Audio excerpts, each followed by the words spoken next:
Hopkins, registered dietitian and part of nutrition program staff at the Gathering Place. Each week, we'll be sharing with you quick and easy recipes while we're still at stay at home. This week, I wanted to share how to make chocolate chip cookie dough hummus. You might see dessert hummus more often in stores now, but it's super easy to make at home. What I have here is a can of chickpeas that I've drained and rinsed. I'm going to put all ingredients except the chocolate strips into my food processor here. I have a 1/4 cup of nut butter. I'm using peanut butter. Feel free to use whatever you have on hand, either smooth or crunchy.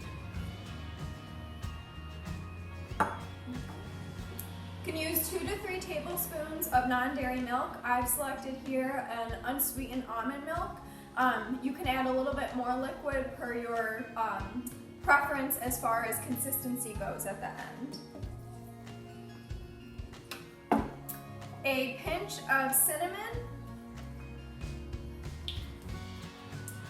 a 1 teaspoon of vanilla. I'm just going to eyeball it. And then just a little drop of maple syrup.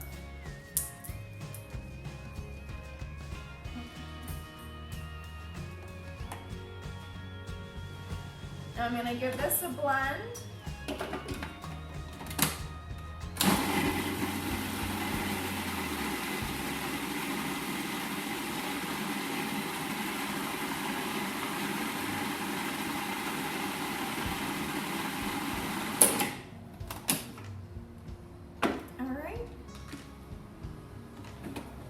And you can see here it's nice and smooth. Again, feel free to add a little bit more liquid to make that more smooth per your taste. And then I'm going to mix in the chocolate chips on top and give that a stir. Feel free to serve this with your favorite fruit slices or graham crackers, pretzels, your preference, especially if you're enticing your kids to try it out.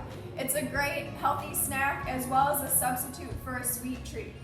Chickpeas in it will give you a good source of plant-based protein, fiber, and a compound called plant sterols that are heart healthy. For more information and other recipes, please check out touchbycancer.org. Thank you.